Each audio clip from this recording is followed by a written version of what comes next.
কবি শক্তি চট্টোপাধ্যায়ের একটা কবিতা পড়েছিলাম। মনে মনে বহুদূর চলে গেছি, যেখান থেকে ফিরতে হলে আরও একবার জন্মাতে হয়। সত্যি এই পৃথিবীর বুকে এমন অনেক অপার্থিব সুন্দর জায়গা আছে যে একবার দেখাতেই আপনি সেই জায়গাটাকে ভালোবেসে ফেলবেন। আর সেই ভালোবাসার টান এমনই গভীর হবে যে আপনার বাহ্যিক শরীরটা সেখান থেকে ফিরে আসলেও মন সেখানেই রয়ে যাবে আজন্ম কাল অবধি। দেবভূমি উত্তরাখণ্ড দর্শনের পর আমার অবস্থাও কিছুটা সেই রকমই হচ্ছে। নমস্কার, আমি সুমনা, আর আপনারা দেখছেন আমার চ্যানেল দ্য বহুপাল। উত্তরাখণ্ডের অলিতে গলিতে, নদীর স্রোতে, পাহাড়ের বাঁকে মন হারিয়ে কিভাবে আমার নশ্বর শরীরটা আবার এই কংক্রিটের জঙ্গলে ফিরে এলো, আজকে সেই গল্পই বলব। তাহলে বরং শুরু থেকে শুরু করা যাক। গুড মর্নিং, সুপ্রভাত। এখন বলছি হার্শিল ভ্যালি থেকে। প্রচণ্ড রোদ ঝলমলে একটা দিন। ঘড়িতে এখন সময় ওই সকাল 8টার কাছাকাছি। আজকে 1 মে 2026। আজকে হার্শিল ভ্যালি থেকে আমরা যাব মুসৌরি।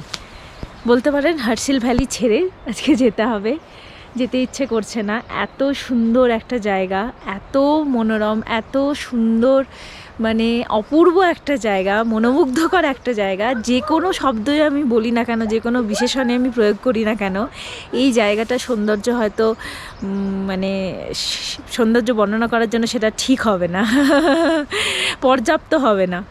তো আমি এখন সেই আপেল বাগানের মধ্যে দাঁড়িয়ে আছি, রেডি হয়ে নিয়েছি, বেরোবো। এই হার্শিল ভ্যালি থেকে মুসৌরি যেতে অনেকটা সময় লাগবে, প্রায় মোটামুটি 7-8 ঘন্টা তো লাগবেই। তো যদি বেরোতে বেরোতে 8:30টাও হয়ে যায়, তাহলেও পৌঁছতে মোটামুটি যা মনে হচ্ছে 3-4টের আগে তো পৌঁছতে পারবো না, মুসৌরি ঢুকতে পারবো না। তো দেখা যাক, যত তাড়াতাড়ি ব্রেকফাস্ট করে বেরোতে পারি। এত সুন্দর আজকে একটা রোদ ঝলমলে দিন, দেখাচ্ছি আপনাদের। চারিদিকে বরফের পাহাড়, পুরো ঝকঝক ঝকঝক করছে, উপরের নীল আকাশ একদম ঝকঝক করছে। দেখাচ্ছি আপনাদের। এত সুন্দর জায়গা ছেড়ে যেতে ইচ্ছে করে বলুন তো। তো সেজন্য একদিক দিয়ে মনটা ভালোও আছে, আবার মনটা একটু খারাপও লাগছে যে এই জায়গাটা ছেড়ে যেতে হচ্ছে বলে। আমার না এই জায়গাটা ভীষণ পছন্দ হয়েছে, ভীষণই। সেই জন্য কাল থেকে যখনই মনে হচ্ছে, যতবারই মনে হচ্ছে যে যেতে হবে এবার, ততবারই মনটা কেমন হয়ে যাচ্ছে। যাই হোক, দেখাচ্ছি আশপাশটা কেমন লাগছে। এই যে ওই দিকে দূরে ঝকঝক করছে একদম সাদা বরফের পাহাড়, এই আপেলের গাছ, রোদ পড়ে ঝলমল করছে, পাতাগুলোর সবুজ রং যেন আরও বেশি উজ্জ্বল হয়ে গেছে।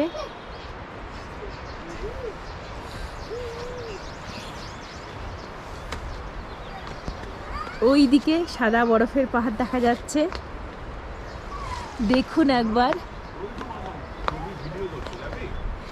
এই যে কটেজটা দেখুন কি সুন্দর লাগছে, একদম রোদ্দুর পড়ে চারিদিকটা এত সুন্দর ঝলমল করছে। মানে আমি জানি না আমি ক্যামেরায় ঠিকঠাক দেখাতে পারছি কি না, এত সুন্দর একটা জায়গাকে। আর এই যে আমাদের কটেজ এখানে, আর এই যে হচ্ছে এখানে ব্রেকফাস্ট। আজকে ব্রেকফাস্টে আছে পুরি আর ছোলা। কেমন, ভালো বানিয়েছে একদম। এখানকার খাবার দাবার রান্না বান্না ভীষণ ভালো, মানে ওই হিসাবে, হ্যাঁ, মানে একদম হয় না যে পাহাড়ি, মানে ঘরোয়া খাবারের স্টাইল যেরকম সেরকম। আপনি যদি এক্সপেক্ট করেন যে রেস্টুরেন্টের মতো পুরো রান্না হবে, তাহলে সেটা একটু ভুল হবে। আর একটা ব্যাপার, এখানে তো ভেজ খাবার দেয়, তো আমরা যেহেতু ননভেজ খাই সেজন্য আমরা রিকোয়েস্ট করেছিলাম ননভেজ বানিয়ে দেওয়ার জন্য। তো রিকোয়েস্ট করলে এক্সট্রা চার্জ নিয়ে ওনারা ননভেজ বানিয়ে দেবেন। হ্যাঁ, তো সেটার একটা ফ্যাসিলিটিস এখানে আছে। আর বাদ বাকি মোটামুটি সার্ভিস বেশ ভালো। হ্যাঁ, ওনারা এই রকম একটা জায়গা যেখানে সব কিছুই মানে পাওয়া, হাতের নাগালের মধ্যে পাওয়া ভীষণই আর কি দুর্গম, সব কিছু হাতের নাগালের মধ্যে পাওয়াটা ইজি নয়, সেরকম একটা জায়গায় যে এই ওনারা সব কিছু এরকম যখনই আমরা যেমন চাইছি সেরকম আমাদের হাতে আমাদের কাছে পৌঁছে দিচ্ছেন, সেটাই বিশাল বড় ব্যাপার। তো যাই হোক, ব্রেকফাস্ট সারি, ব্রেকফাস্ট সেরে রওনা দিই, চলুন।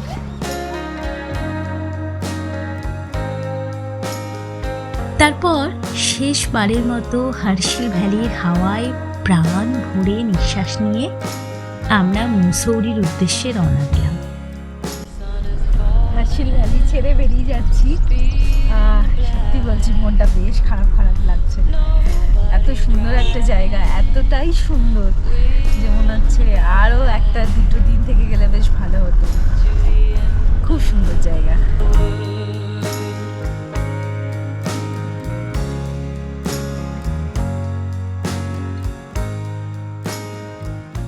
পৌনে 9টা, দেখা যাক কতক্ষণে আমরা মুসৌরি পৌঁছই।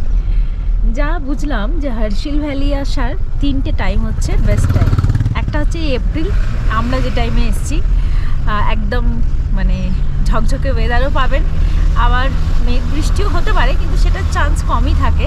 ওয়েদার আর গ্রিন ব্যাপারটা থাকে এই সময় বেশি। হ্যাঁ, এই আপেলের গাছগুলো যেমন একদম সবুজ পাতায় ভর্তি হয়ে আছে। আচ্ছা, আর একটা টাইম হলো এই সেপ্টেম্বর অক্টোবর, এই টাইমটাতে আপেল ধরবে আর কি। আপেল পুরো মানে গাছে পুরো আপেলে ভর্তি, সেই ভিউটা যদি এনজয় করতে চান তাহলে আসতে হবে সেপ্টেম্বর অক্টোবর। প্লাস সেপ্টেম্বর অক্টোবরে আকাশ মানে ওয়েদারও ক্লিয়ার থাকে, তো চারিদিকের এই বরফের পাহাড় বলুন সব কিছু মানে একদম ঝকঝকে একটা ওয়েদার এনজয় করতে পারবেন। আর একটা টাইম আছে যেটা হচ্ছে যদি বরফ দেখতে চান, স্নোফল পেতে চান, বরফ দেখতে চান, সেটা হচ্ছে জানুয়ারি ফেব্রুয়ারি। কিন্তু ওই টাইমটা একটা মুশকিল হলো যে অনেক সময় এত বরফ পড়ে যে রাস্তা ব্লক হয়ে যেতে পারে। এবার সেটা হয়তো রাস্তা ক্লিয়ার হতে হতে 1-2 দিন সময় লেগে গেল, এবার সেটা মুশকিল হয়ে যাবে। তো এই হলো মোট 3টে আসার টাইম বেস্ট। তো দেখুন আপনারা কবে আসছেন হার্শিল ভ্যালি। হাই, মনটা বড় ভার। হাই, বিশু হাই করছে। মনটা বড় ভার, সত্যি কথায়। ছেড়ে যেতে ইচ্ছে করছে না, মনে হচ্ছে এখানেই বসে গেলে ভালো হতো। হ্যাঁ, কালকে আমরা এখানে ফুল মুন দেখতে পেয়েছি, আর সেই ফুল মুনে মানে একদম ওই জ্যোৎস্নার আলোয় সাদা পাহাড়গুলো ঝকঝক করছিল, এত সুন্দর লাগছে। আমাদের লাইফের ফার্স্ট টাইম এটা এক্সপিরিয়েন্স যে জ্যোৎস্নার আলোয়, মানে আমাদের অনেকদিন ইচ্ছে ছিল যে চাঁদের আলোয় পাহাড়কে কেমন দেখতে লাগে দেখবো। তো লাকিলি সেটা এবারে হয়েও গেল, গতকাল সেটা পেয়েছি। হ্যাঁ, ভিডিও করিনি কারণ সেটা ভিডিওতে আমি ওই সৌন্দর্য তুলে ধরতে পারতাম না, অন্যায় হয়ে যেত সেটা আমার করাটা। তো অপূর্ব লেগেছে, অপূর্ব।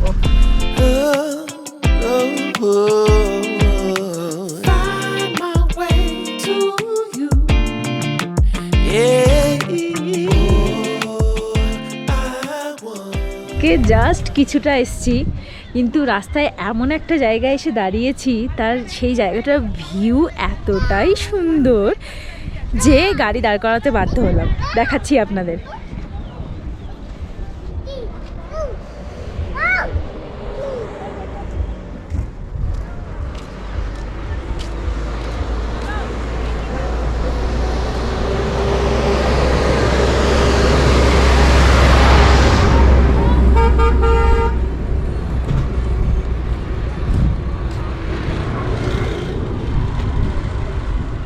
মানে বরফের পাহাড়, নীল আকাশ আর নিচে বয়ে যাওয়া নদী, এমন অপূর্ব দৃশ্য সহজে দেখা যায় না।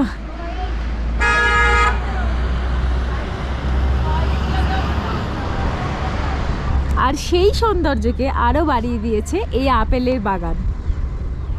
উফ, আর ওই উপরের পাহাড়, এদিকের পাহাড়গুলোর উপরে হালকা মেঘ জমে আছে।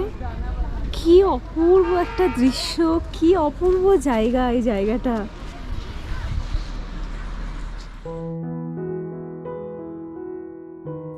এই জায়গাটার নাম ছালা। নাম যতই অদ্ভুত হোক না কেন, এখানকার প্রাকৃতিক সৌন্দর্য অসাধারণ। এর একদিকে রয়েছে বরফে ঢাকা পর্বত, আর সেই পর্বত শ্রেণীর মাঝখান দিয়ে এঁকে বেঁকে বয়ে গেছে ভাগীরথী। মাথার উপরে নির্মল নীল আকাশ, আর চোখ জুড়ানো সবুজের সমারোহ। আর এই সব কিছুর মাঝে মাঝে ছড়িয়ে ছিটিয়ে রয়েছে ছোট্ট ছোট্ট রং বেরঙের বাড়ি। এমন তো শুধু বইয়ের পাতায় কিংবা রং তুলি দিয়ে আঁকা ছবিতেই দেখতে পাওয়া যায়, তাই না?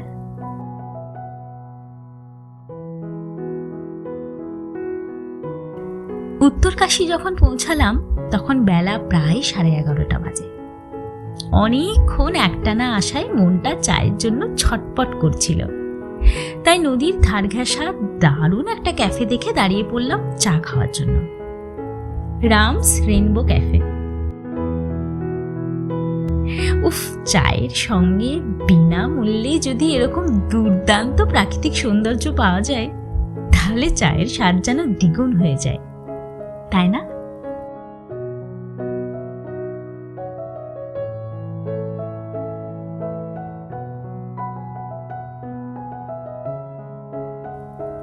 চাটা খেয়ে আবার রওনা হলাম।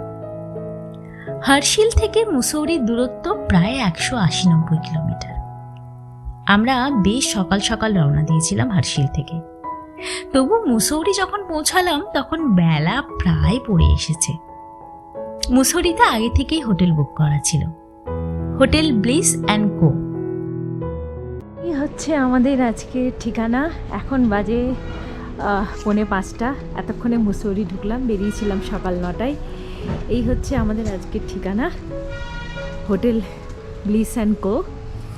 খুব সুন্দর একটা প্রপার্টি, এরকম একটা লন আছে। এইদিকে আছে ভিউ, যেটা পরে দেখাবো। আর এইদিকে হচ্ছে আমাদের রুম, রিসেপশন, তারপরে রুম।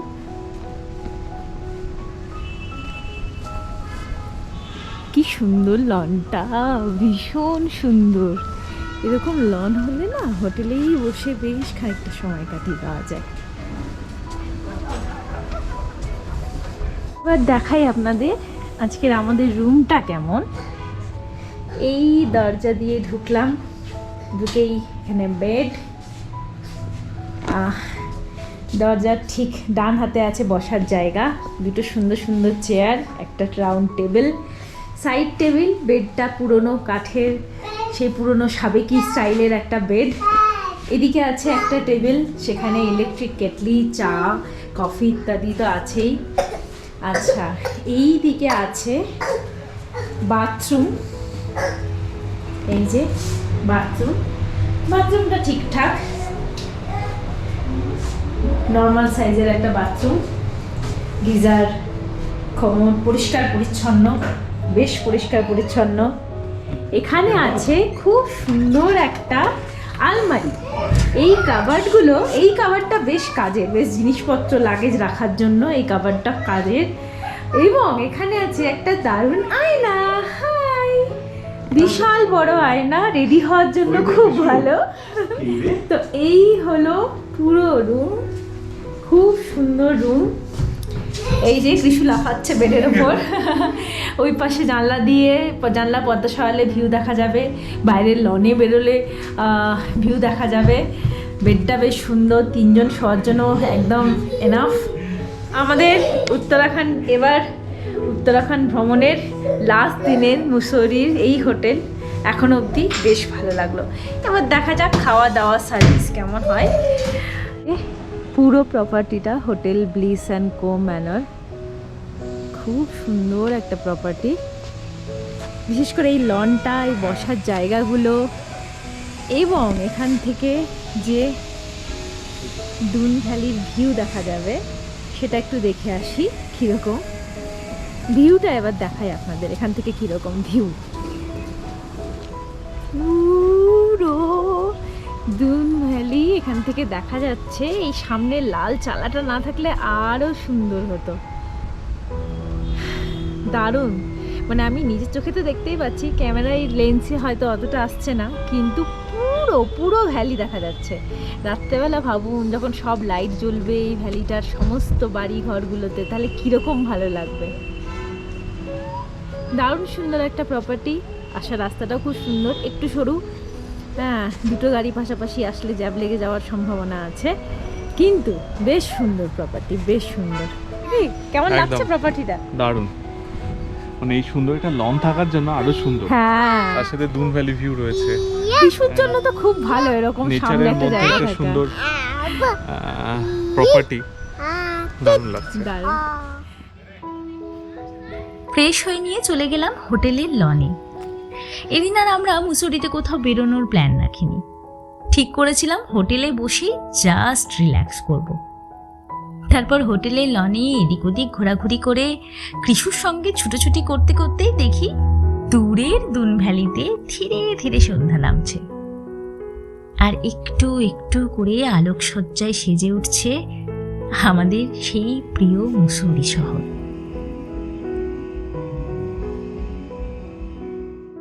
গুড মর্নিং, সুপ্রভাত। এখন বলছি মুসৌরি থেকে। আজকে 2 মে 2026, ঘড়িতে এখন বাজে সকাল 8:30। আজকে বাড়ি ফেরার পালা, কলকাতায় ফিরব। তো আমরা মুসৌরি থেকে আজকে ডিরেক্ট যাব কলকাতা, দেরাদুন হয়ে দিল্লি এয়ারপোর্ট হয়ে যাব কলকাতা। আজকে মুসৌরিতে পুরো ফগি ওয়েদার, মানে এত কুয়াশা কিচ্ছু দেখা যাচ্ছে না আশেপাশে। তো আমরা এখন রওনা দেব। আমরা আজকে ফিরবো দিল্লি এয়ারপোর্ট হয়ে। দেরাদুন এয়ারপোর্ট থেকে কলকাতা যাওয়ার ডিরেক্ট ফ্লাইট নেই, সবই হচ্ছে লেওভার আছে দিল্লিতে, এবং সেটা বেশ অনেকক্ষণের, বেশ কয়েক ঘন্টা লেওভার। এবার এয়ারপোর্টে ওয়েট করতে হলে কৃষু একটু বিরক্ত হয়ে যায়।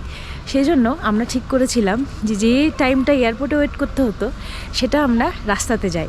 তাই এখান থেকে যাব দিল্লি থেকে 2 ঘন্টার ফ্লাইট ধরে ডিরেক্ট কলকাতা। ফ্লাইটের টাইম সন্ধ্যাবেলা, দিল্লি থেকে ওই 5:55। তো মোটামুটি যা মনে হচ্ছে এখান থেকে দিল্লি যেতে 5-6 ঘন্টা তো লাগবেই, তার বেশি বই কম লাগবে না, কেননা রাস্তায় ব্রেকফাস্ট করা, লাঞ্চ করার ব্যাপার আছে। তো দেখা যাক কেমন কি হয়, সবই আপনাদের আপডেট দিতে থাকবো। চলুন তাড়াতাড়ি রওনা দিই। তারপর দারুণ সুন্দর দেরাদুন শহরের মধ্যে দিয়ে এগিয়ে চললাম আমরা। দেরাদুন শহরটা ভারী সুন্দর। প্রথম দিন এক ঝলক দেখেই ভালো লেগে গেছিল শহরটা। কি ঝকঝকে রাস্তাঘাট, সাজানো গোছানো বাড়িঘর, দোকানপাট, স্কুল, কলেজ। এই রাস্তার দুপাশে অগণিত সবুজের সারি যেন রাস্তার সৌন্দর্যকে আরও বাড়িয়ে দিয়েছে। যত দেখছি ভালো লাগা ততই বেড়ে যাচ্ছে। মনে মনে ঠিক করলাম পরের উত্তরাখণ্ড ট্রিপে দেরাদুনে একদিন স্টে রাখবই। আপনারা যদি কখনো হার্শিল ভ্যালিতে যাওয়ার প্ল্যান করেন, তাহলে কিন্তু আমাদের মতো যাওয়ার আর ফেরার 2 দিনই মুসৌরিতে না থেকে একদিন মুসৌরি এবং একদিন দেরাদুনে থাকার পরিকল্পনা করতে পারেন।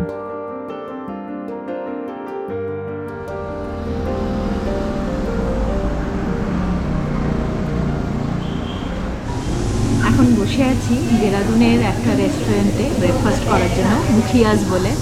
আমাদের হোটেল থেকে ব্রেকফাস্ট করে বেরোনো হয়নি, আর এরপর তো দেরাদুন দিল্লি এক্সপ্রেসওয়ে এটা শুরু হয়ে যাবে, তখন ওখানে আর কিছু পাওয়া যাবে না। তাই এই এখনই ব্রেকফাস্ট করে নিয়ে তারপরে দিল্লির উদ্দেশ্যে একদম ফাইনাল জার্নি শুরু হবে।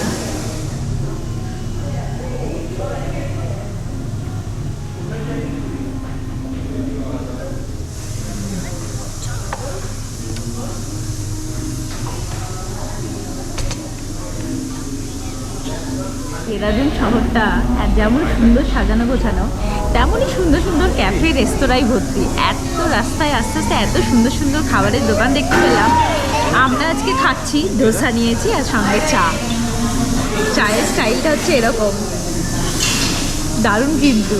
ঠিক আছে, তাড়াতাড়ি আজকে হাতে বেশি সময় নেই, তাড়াতাড়ি খাওয়া দাওয়া খেয়ে তাড়াতাড়ি দিল্লি এয়ারপোর্ট পৌঁছাতে হবে। হাতে সময় নিয়ে পৌঁছানোই ভালো। ঝপঝপ ব্রেকফাস্ট করে নিই। কেমন? ভালো, ভালো, খুবই ভালো বানিয়েছে। বেশ। কি যে অপূর্ব লাগছে এই রাস্তাটা, এই দেরাদুন শহরটা দারুণ লাগছে আমার। মনে হচ্ছে এখানে একটা বাড়ি টাড়ি কিনে এখানেই শিফট হয়ে যায়।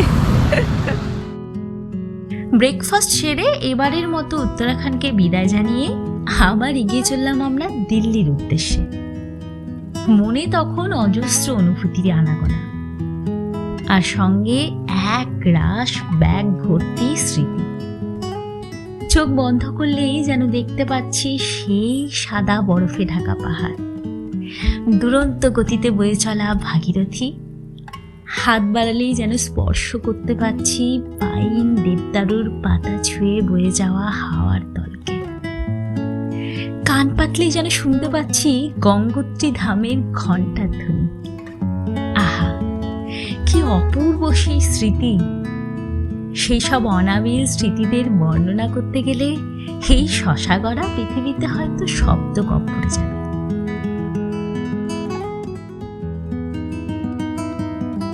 দেরাদুন শহর থেকে বেরিয়ে কিছুটা এগোতেই আমরা নবনির্মিত দিল্লি দেরাদুন এক্সপ্রেসওয়ে দেখা পেলাম। প্রায় 210 কিলোমিটার লম্বা 6 থেকে 12 লেনের এই করিডোরের জন্য এখন মাত্র 2.5 থেকে 3 ঘন্টায় দেরাদুন থেকে দিল্লি পৌঁছে যাওয়া যায়। এক্সপ্রেসওয়েতে উঠতেই যেন হাওয়ায় ভর করে উড়োজাহাজের মতো উড়ে চলল আমাদের গাড়ি। সত্যি বলছি, এই এক্সপ্রেসওয়ে এতটাই সুন্দর যে কোথা দিয়ে সময় কেটে গেল বুঝতেই পারলাম না।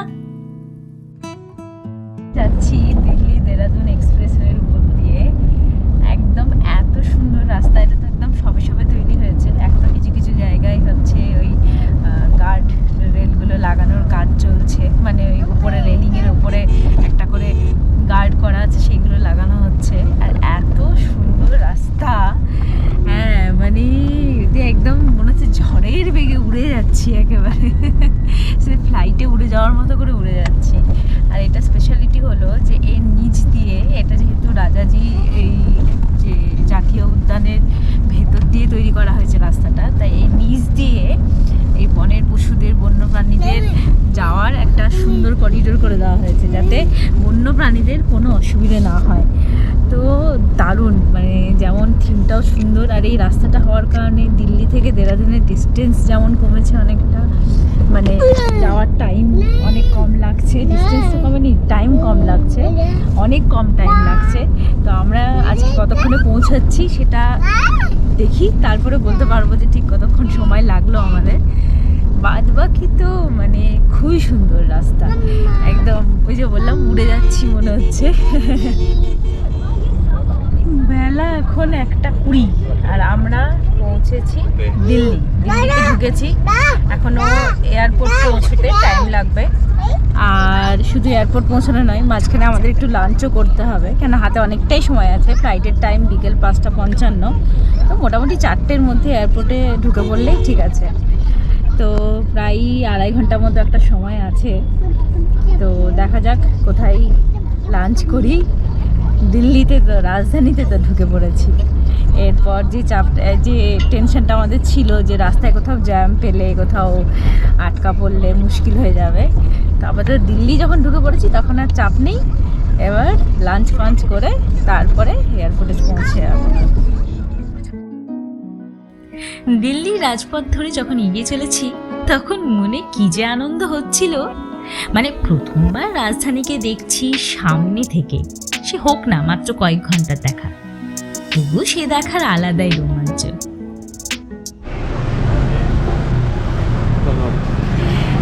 দাঁড়িয়ে আছি এখন দিল্লির বিখ্যাত কনট প্লেসে। আমার তো মনে হচ্ছে আমাদের কলকাতার ওই নিউ মার্কেটের মতো ব্যাপারটা, পুরো দোকানপাট, রেস্টুরেন্ট, খাবারের দোকান, মেট্রো স্টেশন সব কিছু আছে। এখানে আমরা লাঞ্চ করব কনট প্লেসে আজকে। হ্যাঁ, পার্ক স্ট্রিট আর নিউ মার্কেট কলকাতার মিশিয়ে দিলে যেরকম হবে অনেকটা ওই রকম। তো এখানে লাঞ্চ করব। কি লাঞ্চ করব, কোন রেস্টুরেন্টে যাব এখনও জানি না, দেখি কি পাওয়া যায়। ইচ্ছে ছিল বিরিয়ানি খাওয়ার এখানে করিমসের, অরিজিনাল করিমসের, কিন্তু সেটা সময়ের অভাবে হচ্ছে না। যাই হোক, দেখি লাঞ্চ টাঞ্চ করে। জ্যামে ফেসে যাওয়ার একটা হাই চান্সেস, তখন মুশকিলে পড়ে যাব। না, ওল্ড দিল্লির ওই জায়গাগুলো ভীষণ কনজেস্টেড। তো যাই হোক, এবারটা থাক, পরেরবারটা দেখা যাবে। পরে আবার কখনো দিল্লি আসলে তখন অবশ্যই ট্রাই করব। এখান থেকে এয়ারপোর্ট যেতে সময় লাগবে 30 মিনিট, জ্যাম না থাকলে, আর জ্যাম থাকলে 1 ঘন্টা। তো সেই হিসেব ধরে আমরা মোটামুটি চেষ্টা করব 4টের মধ্যে এয়ারপোর্টে পৌঁছে যাওয়ার। আর মুসৌরি থেকে বেরিয়েছিলাম 9:45, এখানে পৌঁছালাম তখন ওই 1:20 মতো, মানে মোটামুটি 4.5 ঘন্টার মধ্যে ঢুকে গেছি। রাস্তা তো একদম পুরো ফাঁকা রাস্তা, আর হুহু করে এসেছি। তো সেই জন্য আসতে তো মানে 100 স্পিডে আর কি গাড়ি চলছে, কি তারও বেশি স্পিডেও চলতে পারে। হ্যাঁ, 100 স্পিডে গাড়ি চলেছে। তো সেই জন্য একদম ঠিকঠাক টাইমে পৌঁছে গেছি। হাতে কিছুটা সময় আছে, তাড়াতাড়ি লাঞ্চ করে নিই আরামসে, তারপরে বেরোচ্ছি। চলুন দেখি কি কি আছে এখানে।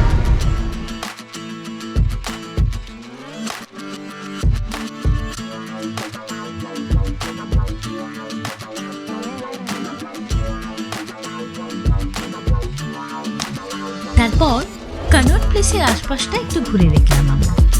আর সেই সঙ্গে আধুনিকতা আর ঐতিহ্যের মেলবন্ধনে গড়ে ওঠা এই শহরের মানুষজন, তাদের আচার ব্যবহার, কথাবার্তা, তাদের ধরন ধারণ, তাদের সংস্কৃতি, সব কিছুরই এক ছোট্ট ঝলক দেখতে পেলাম।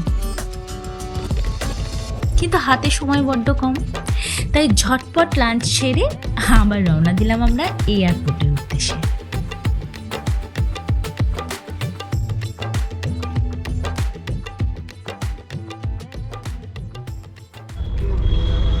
ঘড়িতে বাজে 2:40। আমরা এখানে বার্গার কিংয়ে বার্গার খেয়ে এবার রওনা দিচ্ছি ফাইনালি এয়ারপোর্টের দিকে। আর ধীরে সুস্থে এবার যাই, এয়ারপোর্টে গিয়ে ওয়েট করবো এবার, তাও ভালো। চলুন রওনা দিই। আর সেই সঙ্গে শেষ হলো আমার এবারের উত্তরাখণ্ড ভ্রমণ কাহিনী। এই ভ্রমণের সমগ্র আইটিনারি এবং গাড়ির ড্রাইভারের নাম্বার ডেসক্রিপশন বক্সে দেওয়া রইল। আজকের মতো এখানেই শেষ করলাম। আবার হাজির হব নতুন কোনো জায়গার নতুন কোনো গল্প নিয়ে। ততদিন সবাই খুব ভালো থাকবেন, আনন্দে থাকবেন আর দেখতে থাকবেন আমার চ্যানেল দ্য বহুকার।